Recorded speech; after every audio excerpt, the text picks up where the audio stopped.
Welcome to Fluent Phonics. Today we will discover the proper pronunciation of the word churned. Churned. Churned.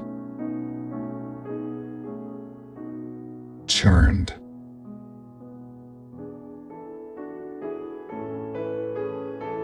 Here's an example of how one might use it in a sentence. The cream was churned into butter by the farmer. Churned in this sentence refers to the process of agitating or stirring the cream until it thickens and forms into butter through physical action.